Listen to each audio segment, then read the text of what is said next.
Seja muito bem-vindo a mais um programa Movimento Empresarial, aqui pela Poa TV. Eu sou o Rogério Bon e sempre a parceria com ela, Ana Paula Rodrigues Bon. Tudo bem, Ana Paula? Tudo bem, Rogério? Olá a todos! No programa de hoje, nós temos convidados muito especiais. Nós conversamos com o Felipe Tuono sobre desenvolvimento de lideranças, capacitação de equipes e o olhar humano sobre as organizações. E estiveram também conosco os sócios da Baker Tilly. A Baker Tilly, que é uma das maiores empresas de auditoria e de consultoria do mundo e que está fazendo 10 anos de Rio Grande do Sul. Esteve conosco o Sérgio Fioravante e o Marcelo Becker, falando sobre este momento tão importante do primeiro decênio da empresa aqui no nosso estado. Você sabe, o programa Movimento Empresarial tem o apoio da Latace, aqui onde nós estamos gravando este programa. Também da Macro Office, o seu local para eventos em Porto Alegre. Da Colaborative, responsável pelas imagens e pela edição deste programa. O apoio da fotógrafa de posicionamento e mentora Priscila Oliveira. Para manter o cabelo bonito da Ana Paula e, quem sabe, o seu também, a terapeuta capilar Patrícia Guterres. E a Canadá Intercâmbio, do idioma à imigração.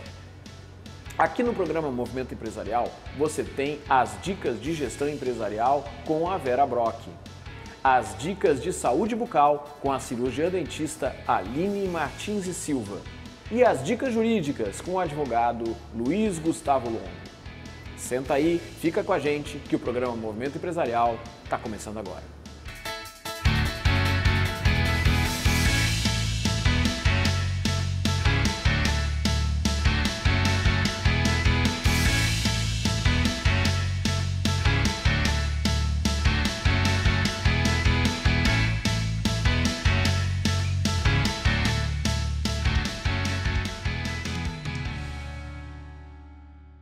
Cada vez mais nós vemos que não basta ter um negócio bem desenvolvido, ter bons resultados, é necessário agir dentro da conformidade das leis, das regras, seguindo as orientações daqueles que conhecem e muitas vezes corrigindo erros para melhorar.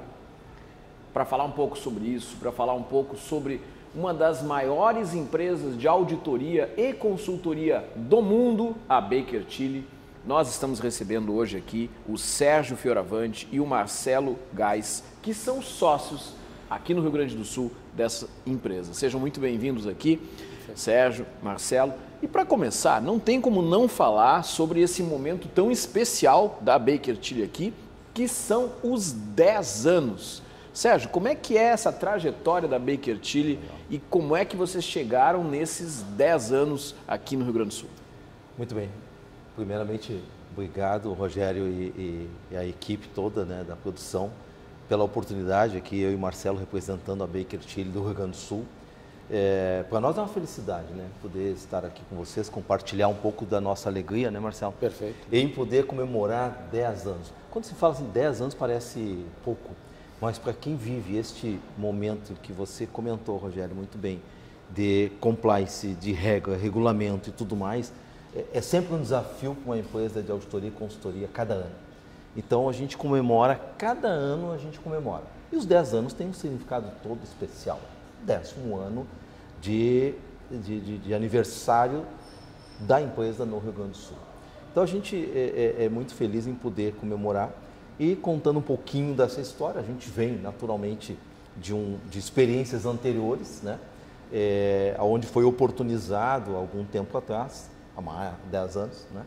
Junho de 2014, foi oportunizado então uma conversa com os representantes desta firma inglesa aqui no Brasil, com o propósito de que essa firma pudesse, já existente no mundo há mais de 40 anos, né? Pudesse instalar sua bandeira no Rio Grande do Sul. Então nós assumimos um compromisso lá em 2014, de que esse projeto poderia ser um projeto que nos interessava. Então nós reunimos alguns empresários da área de contabilidade, auditoria, consultoria e aceitamos o desafio. Nós éramos 4 empresas, aceitamos os desafios de, então, desenvolver o projeto Baker Tilly Rio Grande do Sul, né? Baker Tilly RS. E lá começamos, né? Praticamente em abril de 2015, nós começamos a atividade de auditoria e consultoria. Naturalmente, a gente sempre é muito grato. Uma empresa de auditoria e consultoria, ela não sobrevive sem clientes, que é a razão da existência, né, de uma empresa de prestação de serviço. Então, a gente sempre é muito grato àqueles que nos acompanharam na oportunidade. Mas, ao andar desses anos, nós fomos percebendo a importância desse nosso trabalho no mercado corporativo, no mercado das empresas que também, nesse andar, se desenvolvendo. Então, a gente acompanhou esses movimentos, né, especialmente os sócios mais experientes, e oportunizamos, conjuntamente com demais profissionais, um crescimento bastante acelerado, por assim dizer, né, Marcelo, nessa questão dos produtos, que depois eu vou passar para o Marcelo falar um pouco sobre isso também.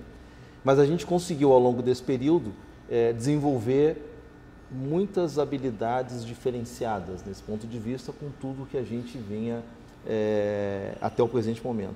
E mais do que isso, você também sabe que quanto eu milito, né, na academia. Então, acho que a academia, né, falando um pouquinho, ela traz essa oportunidade de a gente poder levar os conhecimentos adquiridos na academia ao mundo empresarial. E é isso que a gente procurou fazer.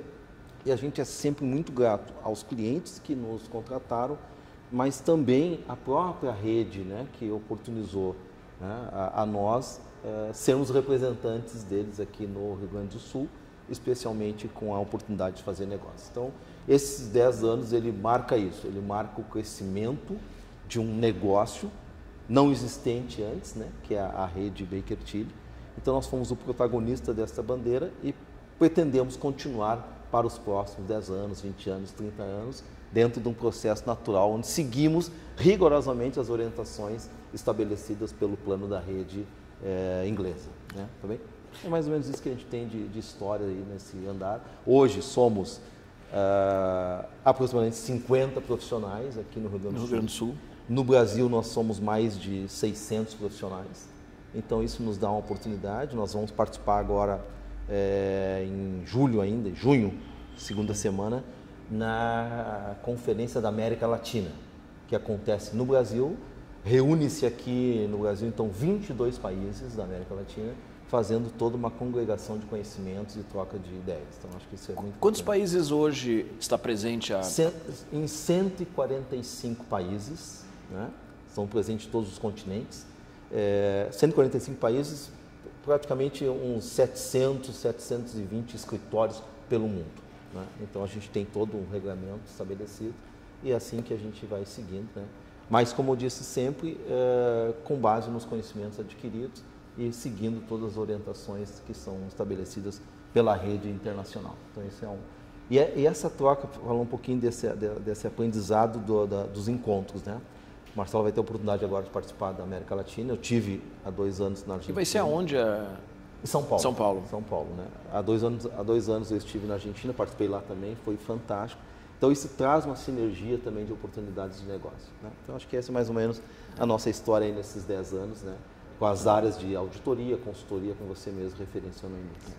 Muito bacana aí, só para colocar, né? Nós estamos em 2025, eu conheço o Sérgio Fioravante, acho que de 1999, 98, então não é de hoje que o Sérgio está inserido nesse universo da auditoria em diferentes organizações e sem dúvida, com um crescimento muito grande, né, nesses últimos 10 anos, trazendo a Baker Tilly aqui para o Rio Grande do Sul. Marcelo, gostaria de entender um pouco, até para que as pessoas possam conhecer, o papel da Baker Tilly. Quais são os produtos e serviços efetivamente que a empresa realiza, entrega. E se tu puder também falar um pouquinho do perfil dos clientes, né? Que quando a gente fala de auditoria e consultoria, pode-se estar falando de pequenas empresas, de médias empresas, de grandes empresas, capital aberto, capital fechado. Então, queria também te pedir para tu trazer um pouco essa questão. Tá. Perfeito, Rogério.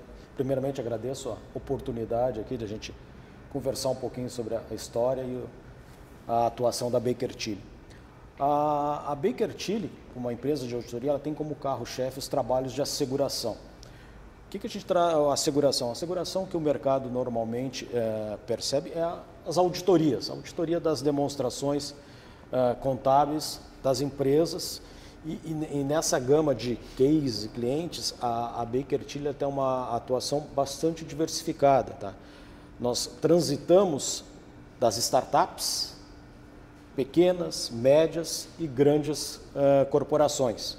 Tanto empresas efetivas, SA, como entidades do terceiro setor. Então a gente tem linhas de atuação, claro que obedecendo o regramento de cada uma, mas a gente tem essa atuação. Então a gente atende desde clubes, associações, hospitais, empresas de capital aberto, que tem toda uma regulação aí do mercado, da CVM, algumas entidades reguladas pelo Banco Central também, que existe. Então é bem dinâmico isso aí. E o que isso, o principal carro? É justamente dar uma segurança para o usuário dessas informações, da confiabilidade daqueles números que hoje representam as demonstrações. Então, a gente trabalha, o auditor tem todo um papel, é credibilidade. Então, nós temos que manter e preservar a credibilidade pelo trabalho e a qualidade do nosso trabalho. Porque é um mercado, e como a gente bem sabe no Brasil, que tem um olhar bem atento às situações que ocorrem dentro das empresas. Então, a gente procura, dentro da nossa atuação, preservar essa linha de atuação, mantendo o nosso nome dentro de uma credibilidade das empresas que a gente atua. Esse é o nosso carro. Dentro da seguração, que é o mais conhecido agora que eu comentei, que é o nosso carro-chefe, que é as auditorias de balanço, existem outros trabalhos que muitas vezes o mercado não vê, que até o escritório de Porto Alegre aqui, que a gente foi pioneiro, trabalhos específicos referente, vamos dizer, à lei de informática. É um incentivo tributário que o Ministério da Ciência e Tecnologia implantou, e nós somos uma das primeiros escritórios a se credenciar junto ao Ministério e viemos desde 2018 fazendo esse trabalho. Então é mais um produto que a Baker Tilly aqui vem atuando, então é o nosso carro. Nós também temos atuação, tem outros departamentos, outros segmentos, que é o segmento de consultoria de finanças. Daí temos uma área de atuação com outros colegas que atuam, que fazem trabalhos de valuation, valorização de empresas, assessoramentos de empresas. E temos também um trabalho de GRC, que é governança, risco e compliance. Trabalhos de auditoria interna, identificação de riscos, que o auditor ele trabalha com risco, seja o risco para fins das demonstrações contábeis, seja o risco dentro dos processos. Hoje todas as entidades, as empresas, elas têm processos, seja o processo de vendas, processo de compras, departamento pessoal, processo de custeio, e tudo isso onde é que vai convergir, onde é que vai ser o resultado disso? Vai ser nos números da contabilidade, das demonstrações. Se esses processos são processos que apresentam fragilidades, a tendência de nós termos impacto negativo, alguma distorção nas demonstrações é maior. Aí é que é a atuação, ou seja, do auditor externo, ou num trabalho especial via GRC, Risco Compliance. Então, nesses 10 anos, nós começamos eu não participo dos 10 anos, eu entrei em 2018, fui convidado aqui pelo Sérgio, ingressei para reforçar a equipe aqui, e a gente vem fazendo diversas demandas de trabalho, atendendo esses segmentos. E essa área de GRC que eu comentei agora e finanças, nós começamos faz 2 anos, né, Sérgio, que a gente entrou, e já com pleno êxito, conseguindo grandes clientes dentro do mercado gaúcho. Então, essa é a forma de atuação e segmentos que nós temos dentro da Baker aqui do Rio Grande do Sul. E sempre prospectando. Então, a gente tem um foco de atuação, como eu falei do início, desde uma pequena empresa a grande corporação. A gente consegue, como nós desenvolvemos nossas habilidades, além das habilidades técnicas, precisamos ter as habilidades de interrelacionamento. Então, nós conseguimos transitar muito bem de um pequeno investidor, já pegamos clientes que estão começando, a grandes corporações. Porque aquele pequeno, daqui a um tempo, ele pode ser um grande, um médio, um grande. Então, vocês vão acompanhando o crescimento desse Vamos cliente. acompanhando o crescimento, exatamente. Isso é importante, né? A gente tem uma forma de conhecer o cliente, em que a gente a gente tem essa capilaridade e tem esse know-how desenvolvido entre nós que a gente consegue acompanhar quais são as dores do cliente, o que tem que ser feito para que a governança esteja ali presente dentro do pilar prestação de contas. Então, acho que a gente tem feito isso com bastante primazia e dando atenção especial aos casos que a gente tem que atender. Né? Uma coisa, quando a Baker Tilly atua com consultoria para uma determinada empresa, ela não atua em auditoria para essa mesma empresa. Como é que funciona isso? Aí entra aquilo que você comentou no início, que é a regulação, né? Exato. Então, a gente segue o rigor da legislação do Conselho Federal de Contabilidade e as normas estabelecidas com todos esses cuidados das independentes. Normas internacionais também. Normas internacionais que hoje são brasileiras também, então facilita bastante a vida nesse sentido. Claro, facilita no sentido de que tem regulamento. Tu tem que seguir efetivamente aquilo, estudar para saber o que pode fazer, o que não pode ser feito também. É bem importante isso. Interessante, né, para a gente entender, o papel de uma auditoria muitas vezes é verificar se aquilo que a empresa está apresentando como seus números, de fato, são os seus números. Pode acontecer engano e pode acontecer má fé. É por aí a coisa? É por aí. Até tem lá nesse documento principal, que é a nossa asseguração, diz o seguinte: estamos afirmando aqui que as demonstrações estão livres de erros materiais. Perfeito? Então a gente trabalha com o conceito de materialidade, porque seria inviável economicamente você estar lá todo dia. Então a gente tem técnicas desenvolvidas internacionalmente que você consegue cobrir todo um ciclo de riscos através de testes operacionais com metodologias, sistemas e assim por diante. Então a gente consegue chegar ao resultado desta conclusão de que, em minha opinião, as demonstrações estão adequadas. Só existe dois tipos de opinião do auditor no mundo: está adequado e não está adequado. Mais ou menos não tem. Mais ou menos não tem. Então é o seguinte, e a gente é independente. Então assim, nós vamos dar a nossa opinião de maneira independente. Está adequado? Não está adequado. Perfeito? Claro que a gente sempre dá oportunidade, quando chega essa linha de não adequado, dá para arrumar. Uhum. Quer arrumar? Vamos arrumar. E aí a gente também sabe aguardar esse tempo para arrumar esse problema. Então acho que esse é o papel que nós temos desenvolvido e tem sido bastante propício no sentido de que os clientes percebem o quanto é importante ter esse olhar independente. Né? Acho que é isso, né, Marcelo? Também. É importante, né, Rogério, comentar que, como o Sérgio falou, o auditor ele vai dar essa certificação, essa opinião, que aqueles números eles não estão afetados de forma relevante. Nenhuma opinião ela garante o 100%, mas não pode distorcer a informação. A informação ela tem que ter, mesmo que tenha alguma situação, ela não vai influenciar na leitura daqueles números. Tá? Então isso é um cenário bastante importante que a gente tem, né, Sérgio? Isso. Não pode ter erros materiais. A leitura tem que estar segura. O leitor da demonstração, o investidor, quem lê, e hoje são diversos entes que fazem leitura de balanço, né? Diversos entes, né? Esses entes têm que estar seguros que aquele balanço acompanhado de uma opinião independente, ele traz uma segurança de que alguém, independente ao processo de gestão, fez uma leitura, fez os procedimentos na folha e tudo mais, e chegou à conclusão que está adequado aquele balanço apresentado. Isso dá credibilidade para empresas que estão na bolsa, ou até mesmo para, se eu quero ser sócio de uma determinada empresa, eu vou querer que ela expresse a verdade do que está acontecendo. E esse é o grande desafio, esse é o nosso negócio. Certificar as demonstrações que estão ali apresentadas ao leitor da demonstração. E uma característica interessante, Rogério, é que dentro do perfil dos nossos clientes, tem muitos clientes, aqui característica do empresariado do Rio Grande do Sul, empresas familiares, certo? Então a auditoria, que é o produto final, é o relatório, mas o transcorrer do trabalho, a gente identifica situações dentro dos processos, que auxiliam na questão de melhorias de controles internos e de governança. Então, muitas vezes, isso agrega para essas empresas familiares que estão num processo de transição de governança. Separar os 3 círculos da empresa familiar. Exatamente, de aprimorar. Então, o auditor tem aquela visão, não, o auditor vai só dar o relatório, não, o auditor, para chegar até isso aqui, tem todo um caminho a ser percorrido de procedimentos de auditoria que muitas vezes geram relatórios complementares que trazem contribuições para o empresário em termos de melhorias de processos e melhoria de controles para uma governança mais efetiva. Tá? Então, não é uma questão de punir, é uma questão de mostrar, olha, dá para melhorar e esse é um caminho de melhora.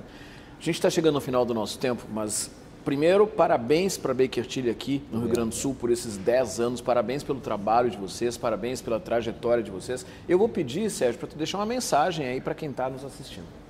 Bom, acho que a mensagem que a gente pode deixar é que o nosso esforço, sob o ponto de vista de empresário da contabilidade, da auditoria, da consultoria, é que a gente está à disposição sempre que necessário para contribuir neste modelo que o Marcelo comenta e você também traz, né, Rogério, de governança. Tá? Acho que a gente é um ente, é uma ferramenta no processo de governança. E eu sempre tenho dito o seguinte, tem que entender que esta necessidade de prestação de contas, ela é sempre necessária em qualquer fase. Não importa se você é pequeno, médio ou grande.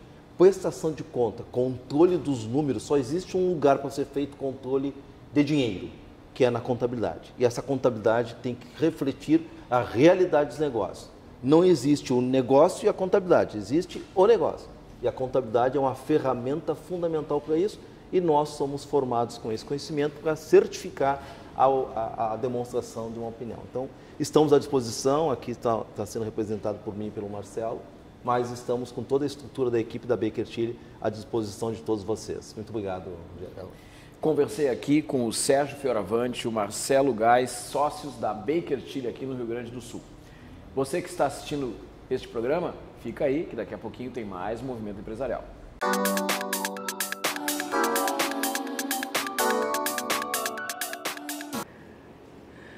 Olá, eu sou a Vera Brock, sou doutora em Economia pela Universidade de Ilhas Baleares, da Espanha, com pós-doutorado em Educação pela Florida Christian University e CEO da Brock Delphi Educação e Negócios.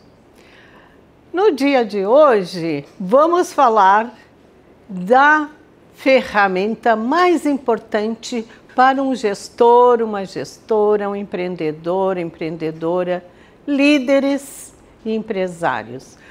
A ferramenta estratégica que vai fazer a sua gestão otimizada é a Pestal. Você já ouviu falar na Pestal?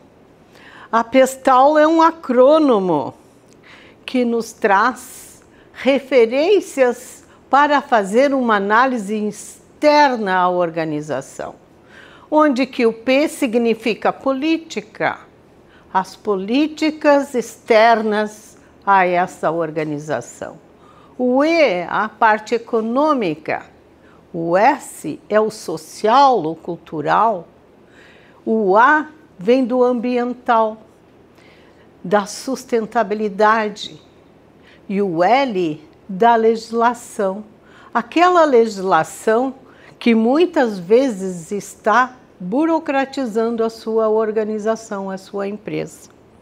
Então, a Pestal é uma análise de fatores externos. E a gente pode citar alguns exemplos de como identificar esse acrônimo Pestal. Exemplo, ajustar as estratégias de vendas de um produto do seu negócio.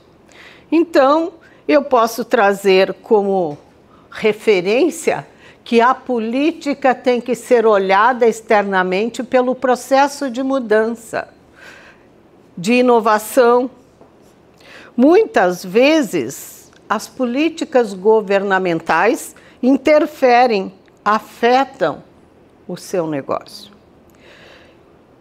Também eu posso usar esta ferramenta conjunto, atrelada ao Google Analytics também.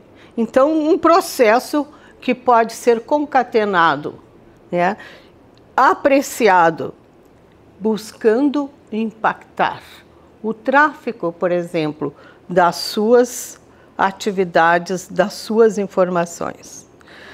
Então, eu posso buscar ajustar, né, as estratégias do marketing, coordenando e considerando os fatores externos. muitas vezes a organização busca identificar, certificar-se de como estão as conformidades com regras e coletas de dados. As políticas buscam uma nova legislação sobre como você impacta a proteção dos dados da sua empresa, a coleta dos leads. O econômico, a crise econômica busca reduzir a taxa de conversão dos produtos premiums, por exemplo. E o sociocultural, maior busca por produtos sustentáveis, que é uma grande filosofia das organizações hoje, das práticas das organizações. Buscar a sustentabilidade, apoiando-se em fatores econômicos, sociais, ambientais, ecológicos. Então, o tecnológico também busca o crescimento de acessos e dispositivos móveis. O ambiental demanda, então, por produtos extremamente ecológicos. E, finalmente, a análise pestal, junto com a Analytics, ajuda a adaptar as práticas do seu negócio, as mudanças externas e toma decisões estratégicas com base nas suas atividades e nos seus dados lá registrados. Você está precisando identificar a sua análise externa? Precisa uma orientação mais forte para o pestal? Então, busque conectar-se às nossas informações e venha até nós. Estamos aqui no movimento empresarial em busca da otimização de todos os processos. E a Pestal é uma estratégia que vai contribuir para o sucesso do seu negócio. Vamos que vamos. Até lá, o próximo programa aqui no Movimento Empresarial.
Estamos iniciando mais este bloco do programa Movimento Empresarial com um convidado muito especial. Ele, que é mentor e treinador comportamental, ensina empreendedores e empresários a priorizar objetivos, criar uma rotina de execução e gerar resultados. É claro que eu tenho um carinho especial por ele, porque nos conhecemos recentemente de forma presencial. O virtual nos permite essa proximidade com pessoas que são mais distantes. E ele é o Felipe Tuono, que foi, inclusive, gente, meu professor na formação de DISC. E a gente vai falar muito sobre a importância dessa ferramenta nesse desenvolvimento, mas não só dessa ferramenta, não é, professor? Seja muito bem-vindo. Perfeito, obrigado, Ana, pelo convite. Fico muito feliz de estar aqui no programa, né, e poder contribuir com os espectadores a respeito desses temas de desenvolvimento humano, empreendedorismo, para que a gente consiga atingir resultados reais aí, tanto na vida quanto nos negócios. Nossos resultados, eles dependem muito mais dos nossos comportamentos do que da sorte, viu, galera? A gente fica aí terceirizando as responsabilidades dos nossos resultados, mas a gente vai conversar aqui sobre isso. Mas, Felipe, que você é um empreendedor e viveu uma trajetória empreendedora para que hoje tu pudesse estar justamente contribuindo com outros empreendedores, outros empresários. Conta um pouco pra gente sobre a sua história. Perfeito. A minha trajetória empreendendo inicia numa transição de carreira, talvez como muitos empreendedores se identifiquem também. Eu venho da área da engenharia, quando em 2016 fiz uma transição de carreira me direcionando para trabalhar mais com pessoas, né?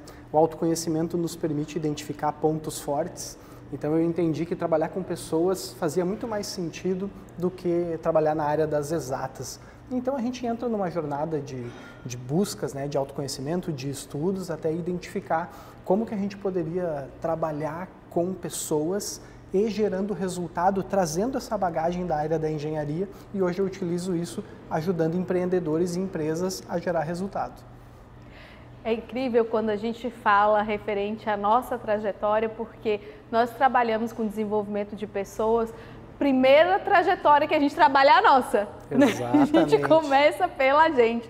Mas a gente passa por muitos desafios e muitas superações, né, Felipe? E eu vou pedir para você trazer assim, quais foram os desafios nesse momento da sua trajetória que você precisou superar, fazer uma transição de carreira, sim, entender um outro conceito, um outro contexto que aí tu tira, não é uma chavinha, porque quem está ali atuando com exatas em determinado momento vai atuar com pessoas, não tem um interruptor que a gente simplesmente vira e muda. Tem todo um processo. Como foi isso para ti? Correto. Realmente buscar o conhecimento da forma certa, né, buscar mentores, buscar pessoas que possam ajudar, faz toda a diferença de fato. Eu tinha uma ideia de trabalhar com pessoas, né, trabalhar talvez numa parte pessoal de desenvolvimento. No entanto, o que eu percebi que começou a acontecer é que pessoas vinham se desenvolver em nível pessoal, tinham resultado, e aí elas observavam outras áreas da vida e queriam dar continuidade nos processos. Né? Se a gente trouxer alguns anos depois, o que a gente consegue observar? O que eu observo na maioria dos meus clientes? São pessoas que vêm até mim buscando um objetivo específico e, evidentemente, uma vez que a gente supera isso, que a gente eleva a nossa autoestima, uma vez que a gente aprende mecanismos de gestão de tempo, de rotina, de tomada de decisões, conhece os nossos pontos fortes, nós passamos a aplicar isso em outras áreas da vida. Então, de forma bastante prática, o meu cliente ideal, por exemplo, é aquele empreendedor, e aí a gente pode pensar assim, numa nutricionista, uma fisioterapeuta, uma psicóloga, que ainda não precisa necessariamente ter uma empresa, mas em breve poderá ter a sua clínica, o seu espaço, né? Então, é esse empreendedor que precisa desenvolver competências, como, por exemplo, vender, comunicação, gestão de uma carteira de clientes, né? Hoje em dia, produzir conteúdo nas redes sociais, tudo isso vai se tornando uma série de competências que eu também precisei aprender a desenvolver, porque a gente sai da faculdade e ninguém nos ensina a criar conteúdo, a dar uma entrevista ou a fazer uma reunião de negócios, de fechamento. Então, aprender isso, né, de forma acadêmica, de fato estudando, mas também modelando e com bons mentores, né, que nos ajudem e encurtam esse caminho, com certeza é a forma que eu mais indico e que eu mais vejo resultado quando a gente procura. Tu trouxe vários aspectos que o empreendedor precisa desenvolver para poder gerar resultado e crescer. Porque muitas vezes a gente inicia porque a gente sabe criar um produto ou a gente sabe fazer a prestação de um serviço e ali a gente descobre que não é só isso, né? A gente precisa vender, precisa fazer com que aquele produto ou serviço cheguem às pessoas e isso nem sempre é fácil. E a gente também tem que entender que para que a gente possa crescer e melhorar os nossos resultados, se ficar esperando somente o resultado da nossa própria mão de obra, vai ser muito difícil crescer além disso. E nesse contexto, eu vou pegar, são muitas coisas, gente, para falar e a gente ficaria a tarde toda aqui. Mas 2 pontos muito importantes para esses resultados de crescimento é as vendas e comunicação. Perfeito. Vamos falar primeiro de vendas. Quais são as dicas que você pode trazer para esses profissionais que você utilizou como exemplo, que é essencial para que ele tenha resultado nas suas vendas? Certo. Vendas é uma capacidade que a maioria dos profissionais não desenvolve quando sai da faculdade. Se a gente for trazer aquelas profissões que precisam buscar clientes, né? Porque não é uma coisa automática, assim, me formei no sábado, na segunda-feira vai ter gente batendo na minha porta querendo que eu atenda. Então, para que a gente consiga vender, primeiro ponto, eu preciso entender e acreditar na solução que eu entrego, saber qual é o problema que eu resolvo de fato, porque eu acredito fortemente que todo empreendedor é, antes de mais nada, um solucionador de problemas. Então, independentemente, se você é da área da saúde, da área das finanças, se você trabalha prestando algum serviço ou tem algum produto específico, saiba que você resolve um problema. E uma vez que você resolve um problema, é seu papel mostrar para a sociedade como que esse problema é resolvido através da sua solução. Então, acaba que vender não é empurrar algo para alguém, vender não é estar interessado simplesmente no dinheiro de alguém. Vender é conduzir pessoas até a solução que você entrega, porque elas têm um problema que você resolve. A gente chega num ponto, então, que vender faz parte do propósito. Porque qual é o meu posicionamento se eu tenho uma solução, se eu tenho algo que pode ajudar alguém e eu sou omisso, eu me omito. Eu não vendo, eu não chamo, eu não falo da minha solução, acaba que então eu não estou conseguindo viver, eu estou me omitindo de viver um propósito, que é ajudar pessoas, que é facilitar a vida de pessoas, que é fazer com que aquilo que eu faço de melhor, meus pontos fortes, consigam fluir entre outras pessoas, resolvendo problemas, entregando soluções e fazendo com que uma grande roda gire, né, se a gente for pensar no mundo dos negócios. Sim. E por que eu coloquei esses 2 pontos? Porque a venda depende da comunicação. Não tem como você vender se você não conseguir se comunicar bem para que chegue a essas pessoas que estão necessitando da sua solução.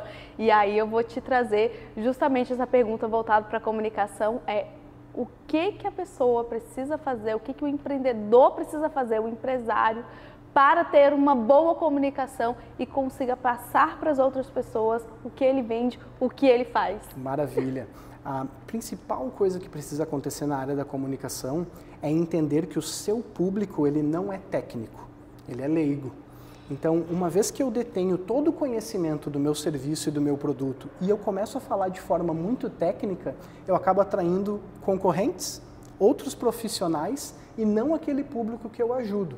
Se eu der um exemplo muito claro, se uma nutricionista começar a falar do ciclo de Krebs, de como funciona a produção de energia a partir das mitocôndrias, etc., isso não vai conversar com aquela pessoa que está buscando um processo de emagrecimento ou de hipertrofia ou de melhoria de saúde.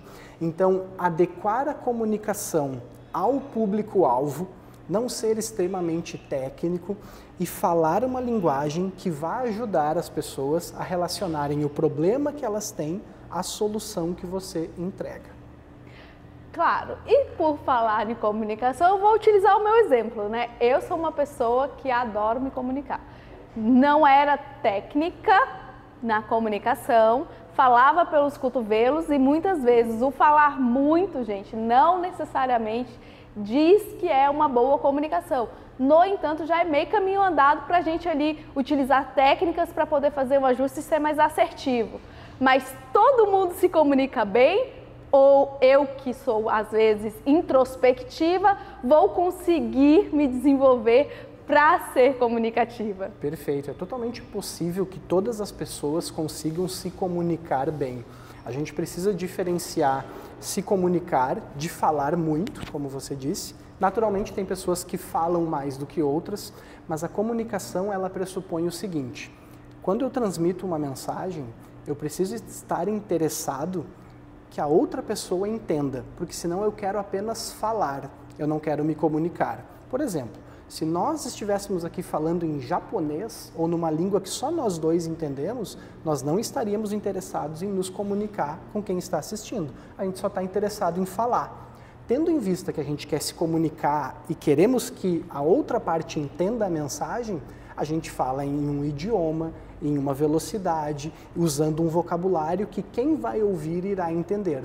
Então a comunicação pressupõe o meu interesse que a outra pessoa entenda. E, obviamente, todas as pessoas, independentemente do seu perfil mais introspectivo, ou mais emocionais, ou mais racionais, ou os mais extrovertidos, têm capacidade de desenvolver, através de técnica ou de muito treinamento e exposição, uma boa comunicação. E aí eu trago a pergunta que vale ouro. Como que é esse processo nas tuas mentorias para poder fazer esse desenvolvimento? Porque a comunicação está conectada com a venda e a venda está conectada com o resultado, gente. Então a gente vai fazendo uma linha de raciocínio sequencial aqui, porque aí eu trago para ti isso. Faz um pouco de venda referente ao seu produto, à sua mentoria. Perfeito. Então, tanto empreendedores quanto pessoas em empresas têm essa necessidade de se comunicar, de transmitir uma mensagem.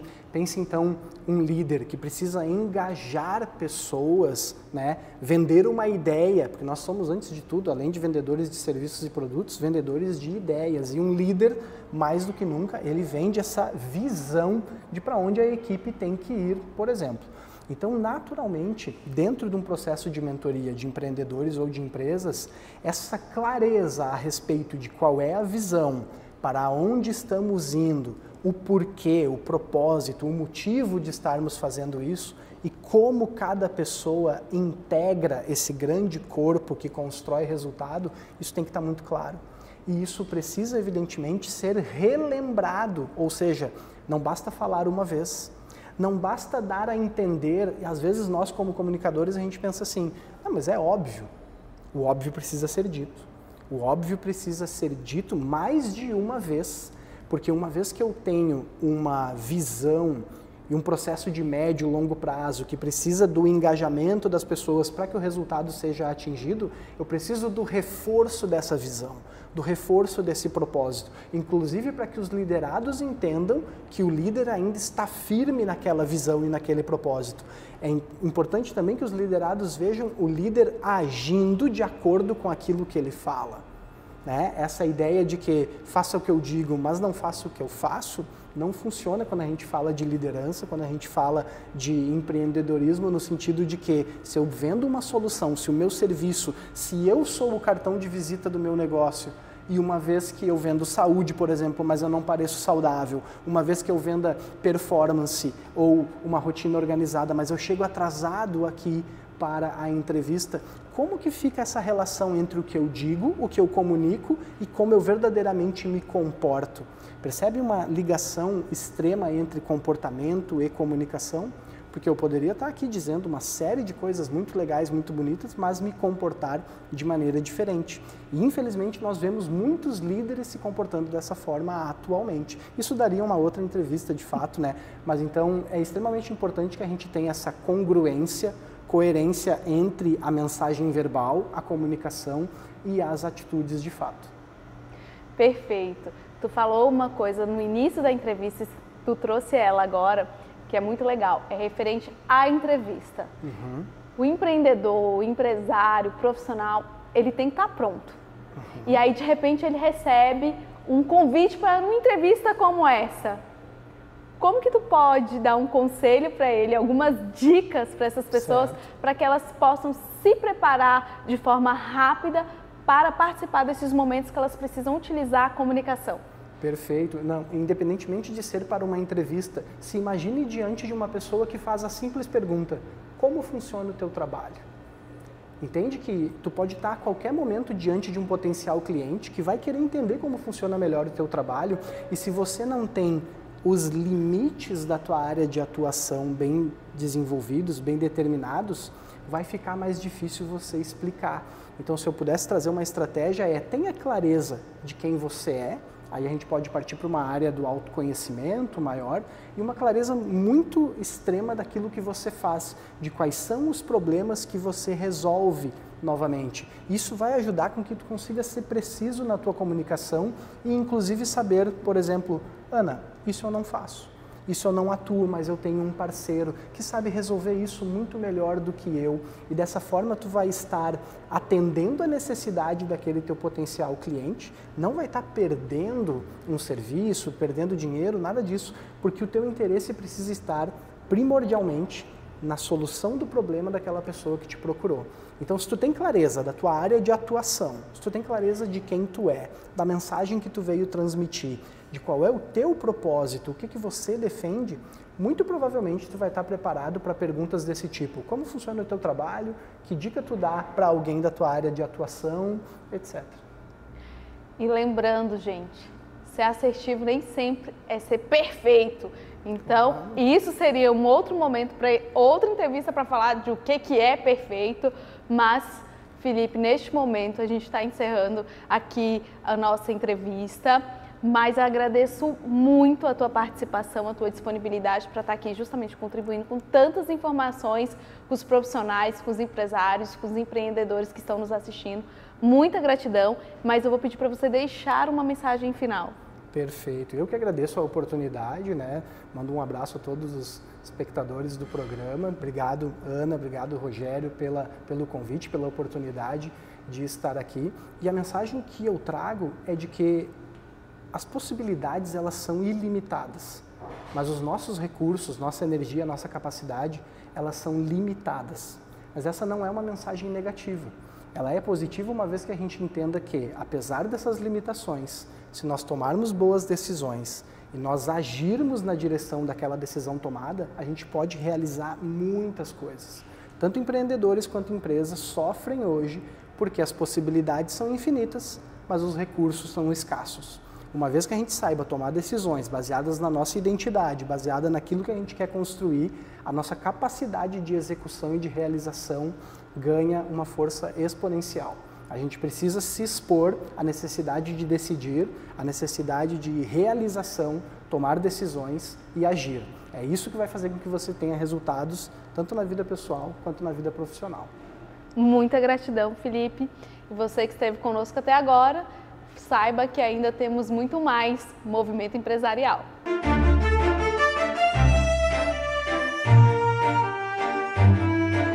Olá, eu sou a doutora Aline Martins e Silva, cirurgia dentista, sou proprietária do Estúdio Facial Odonto, que fica localizado na rua Doutor Armando Barbedo, número 322, sala 406, no bairro Tristeza, na zona sul de Porto Alegre.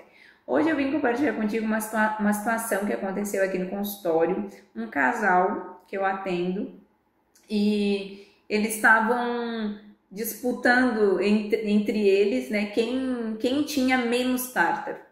E esse é um assunto bem interessante, porque a esposa, ela formava menos tártaro e o marido sempre tinha uma formação de tártaro maior.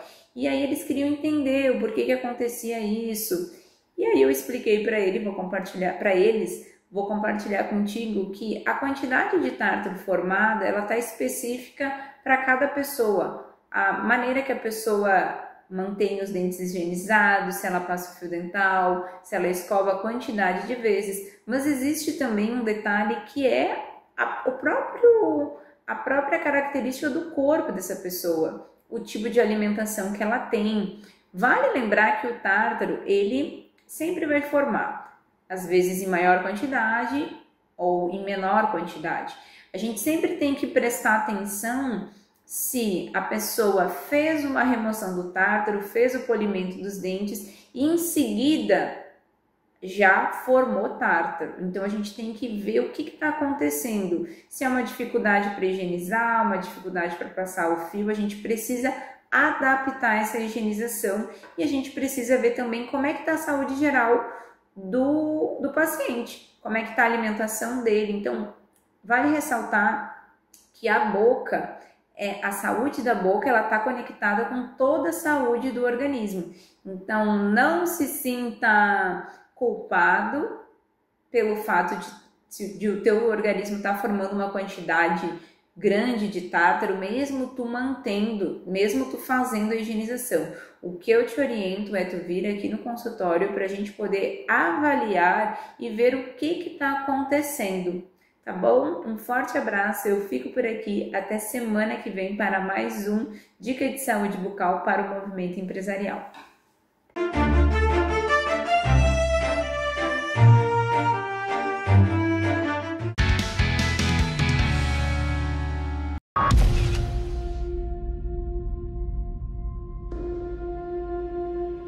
Nessas horas, a gente gostaria de poder ajudar a mudar realidades pelo mundo. E a gente pode ajudar, com um gesto simples. Muito simples. Quanto mais gente doar, mais pessoas podemos ajudar. Nos lugares mais remotos, nas crises mais agudas, juntos nós podemos ajudar a salvar vidas. Doar para Médicos Sem Fronteiras é levar cuidados a quem mais precisa. Juntos podemos fazer a diferença. A nossa doação não tem fronteiras. Junte-se a nós. Faça sua doação para Médicos Sem Fronteiras. doe.msf.org.br.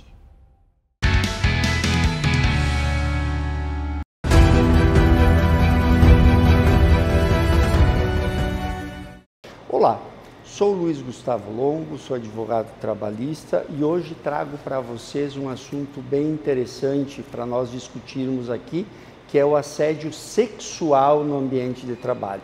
Cerca de 30 a 40% das mulheres brasileiras sofrem algum tipo de assédio sexual no ambiente de trabalho.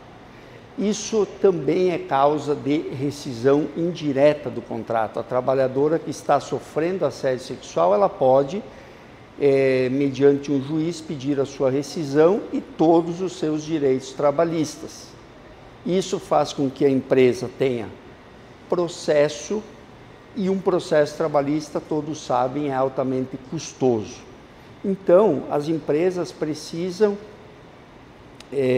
trabalhar para diminuir os casos de assédio sexual no ambiente de trabalho. Mas o que a trabalhadora precisa fazer para que o assédio sexual não ocorra? Primeiro, dizer claramente não ao assediador. Isso é muito importante. Dizer claramente não ao assediador, repreender a atitude da pessoa assediadora, evitar ficar sozinha com a pessoa assediadora, procurar testemunhas, procurar provas desse assédio sexual, procurar gravar, procurar testemunhas também na empresa, isso é muito importante. Buscar ajudas de colegas, familiares e psicólogas. Isso é muito importante, porque o risco psicológico de uma pessoa que está sofrendo assédio sexual, e estatísticas dizem que de 80% a 90% do assédio sexual é feito por é sofrido por mulheres, praticado por homens e sofrido por mulheres. Então, o dano psíquico é muito grande. Eu mesmo recebo no escritório diversos empresários solicitando que tipo de programas, que tipo de atitudes se pode fazer para que o assédio sexual seja diminuído. E o assédio sexual é um assunto muito importante na área trabalhista, porque muitas ações trabalhistas estão sendo ajuizadas e já são ajuizadas e envolvem indenizações muito grandes. Nós estamos falando aí de danos morais, 40, 50 mil reais, né? Também tem casos que o dano moral chega até a 100 mil reais. Então, o que o empregador precisa fazer para evitar? Precisa implementar políticas dentro da empresa através de diálogo com os seus funcionários, através de canais de denúncias eficientes, principalmente canais de denúncias anônimas, em que o dono da empresa possa averiguar esses casos, né? Porque na maioria das vezes o dono da empresa desconhece praticamente tudo o que está acontecendo no ambiente empresarial. Então, é importante que a empresa estabeleça canais de denúncias, faça programas e faça também trabalhos de conscientização com os seus funcionários de que O assédio sexual é prejudicial e não pode acontecer de maneira nenhuma no ambiente empresarial. Ok, pessoal? Um abraço para vocês e até uma próxima oportunidade.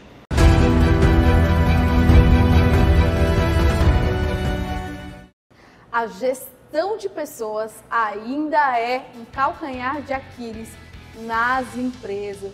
E para isso, a gente precisa de profissionais que façam treinamento das lideranças, das equipes como todos, mas também de orientações de empresas grandes como a Baker Tilly, que contribui fazendo a consultoria nessas empresas.